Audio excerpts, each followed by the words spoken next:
today's video, I'm going to be showing you a little design inspired by this kitten, who I think a few of you have asked about in past videos where he has done a little bit of a little sneak in on the intro. His name is Mozzie. He is our new kitten. He is a ragdoll, but he's very tiny for a ragdoll, so we'll see how big he ends up getting. I just wanted to do a design, like I said, to introduce him. It's very cute. It's a little kitten that is hanging down the nail, and he's kind of pulling the color into a French tip, which is just a really cute little concept. I hope you love it as much as I do, and don't forget to click subscribe so my future videos as well. Bye! Alright, so to begin this nail, we're going to start out like we would any other French tip, at least any other French tip in a reverse French method. We're going to be sculpting the nail bed. And if you have any questions whatsoever about sculpting a French tip, acrylic systems, the basics that are involved, and the true artistry involved with sculpting a French tip in this particular method, I would highly recommend you check out my acrylic basics live class that I did a year ago, actually now at this point. But it gives you all of the basics that you need for sculpting a French tip with acrylic, and it is such a helpful class if you are new to acrylic. So if that is anything you might possibly be interested in, there will be a link to it in the description box below. After we have our French or our nail bed sculpted, we're going to fill in the tip with whatever color your heart desires. I'm going to go in with an aqua blue, and then after that's done, we're going to file this in shape.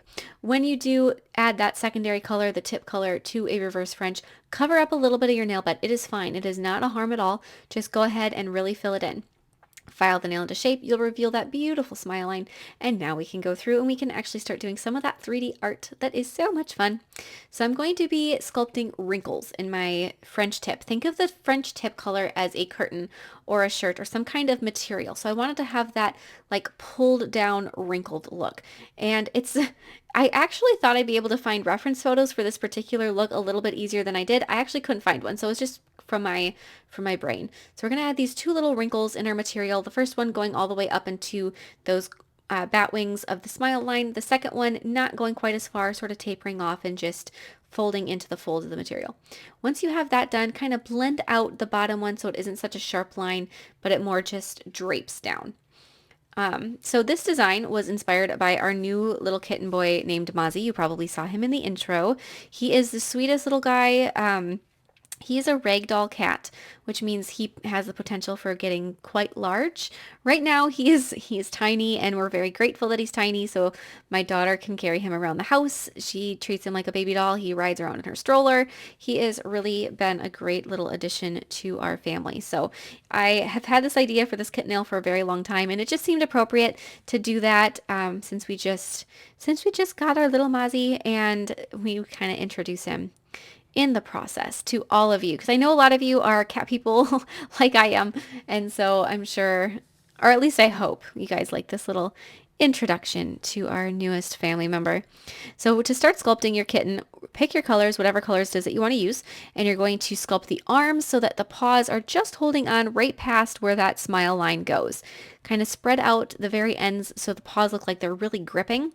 Sculpt in the little individual toes. You're also going to want to sculpt the body. Now, depending on how long your nail is, it'll be different sizes for everything as far as how much space you have to actually sculpt the kitten. I have it so that his toes are hanging off the end of the nail. If you want to keep it all contained within the nail, you might want to shrink down the scale of the kitten just a little bit. So we're going to kind of smooth that out, add the hind leg. Right now, this little sculpture really reminds me of like a turkey. For, just kind of looks turkey-esque, but keep working on it. It'll get there. So you're going to have that first leg, and then you're going to have to sculpt the other hind leg. I also wanted the proportions to look like you're kind of looking at it from above. Like if you're taking a picture of him, it's from his face going down. So his arms and his hands are going to look bigger compared to his legs, just to kind of get that extra proportion where it looks like he's sort of coming up at you. So we've got that second leg sculpted in.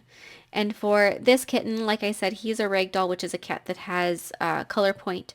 So he's got a lighter colored body, and then he's got darker paws, darker feet, or darker front and back paws, darker tail, darker nose, and darker ears. So we're going to be adding that secondary color in a minute after we get this whole base done. So once you've got those little paws sculpted in, like I said, just do them with your first color, and then go through and add the depth later on. Smooth everything out. Keep adding little bits. Look at it from all angles. This is a design that has a lot of opportunity to miss something, just because if you look at it from straight on, you don't see the side and the hips so much. If you look at it from the top, you might see a different perspective. If you look at it from each side, left and right, just keep looking at it to make sure you don't miss anything. After you have the body where you're happy with it, then you're going to want to place the head on top. You can sculpt it on the nail like I'm doing with a fairly large bead if you have very good acrylic control. If your acrylic sometimes tends to get away from you where you don't want to have to try to catch it and bring it back, then you may want to sculpt the head on a nail form backing or something separate so that you can then glue it on. If you want to know about that technique, I will be doing that for the tail of this kitten, so you will see what I mean in just a minute. After I have the basic triangular shaped head, I'm then going to be adding in his little nose and add just a little bit of more acrylic to sort of smooth out the transition from his head to his neck. And just add a little bit more detail, just like that. And then we're going to also be adding his ears on a separate piece of that nail form backing and adding those on later. So if you're wondering where the ears are, they'll come soon enough. With a darker shade of brown, I'm going to be adding some darkness to his paws. Like I said, when you're doing this with your acrylic, you're going to want your acrylic to be very wet, because otherwise it won't spread out very nicely and you won't get that nice color fade. So if you want it to look almost like a watercolor effect as far as the way that the paint works or the acrylic works, you're going to want to dip your brush into your monomer and then dip half the amount of time into your powder. So if you normally dip for if some people like to do a tapping system to pick up their bead. If you normally, dip your brush in your monomer and then tap 3 times, 1, 2, 3, or like 3 pulls, depending on how you pick up your beads. There's a lot of different ways to even pick up the bead of acrylic. But depending on how you do it, if you do a tap, maybe instead of tapping it, 3 times, maybe you tap it once and then do just a dab for the second time. Or if you, pull your brush through the acrylic powder and you pull it typically from one side of the jar to the other, pull it halfway across the jar, depending on how large your jar is. If that makes sense, I hope. You just want to do it less time in the powder to get a wetter bead. Now we're going to go back to our nail form backing. As I've been mentioning this, I'm going to sculpt 2 little ears with that original color of acrylic, the lighter creamy color, and I'm going to attach them to his head. This part is a little bit tricky because the acrylic is so thin it wasn't wanting to cooperate, but we're going to get that first ear attached, sort of press it down. If your acrylic is setting up too quickly, it may not want to stick, and so you might not want to do both ears at once if you're worried that that's going to be the case. Otherwise, if your acrylic is either a slower setting product or you're really quick and you can do both ears simultaneously, then you can go ahead and try your hardest to get them to stick. I had a little trouble getting that second one to sit down, but once it got there, it was a-okay. Once you're happy with the placement of your ears, you're going to want to add more acrylic just around them to really secure them in place. Put a little bit more of that lighter color inside the ear to fill in any gaps that might be on the inside of the ear, and then you're also going to want to smooth out the transition on the outside of the head. So add a little bit more of your original tan color acrylic in both of those places. And then after you have that done, then you can go through and you can darken the ears with the brown. But I would really start with the same color you use for the rest of his body, just so that when you're blending it out, there's no weird transitions or choppy spots. It all looks smooth and continuous. You can add a little bit of that darkness on the inside of the ear as well, just to kind of finish it off. I know for Mozzie, our little kitten boy, he has these really long, really light colored ear hairs that I was trying to figure out how to add them in, and I just decided there wasn't any way to put those in where they would have looked just sort of natural and a part of it. It would have looked really strange, and so I didn't do it, but I was really tempted. And if you're doing this to match your cat or your kitten, then there are so many different ways to personalize it. I know for Mozzie, the reason I chose that aqua greenish color background is because that's the color of his eyes. So later on when I go through and I paint in his eyes, you'll see that it just kind of matches and it's a nice color choice because it goes really well and looks very nicely with the brown tones as well. So now in a nail form backing, we're going to sculpt his little tail, glue that in place. Depending on the kind of cat, if you have a long-haired cat or a cat that's fluffier, the tail shape may be different, and the fur. When you're sculpting that, you may want to use the tip of your brush to sort of tuft it up so that it has a little bit more texture to it. Otherwise, if you have a short-haired cat, then you can just leave it smooth as I did. Fill in on the underside of the tail. Just sort of finish that off. And then we're going to be adding a little bit of darkness to that tail, just like the rest of him. And then once you're done with all of that, you're pretty much done with your acrylic sculpting. Still go through, find anything that you feel may need a little bit more adjustment. Otherwise, you can go through and start doing some of your black outlining.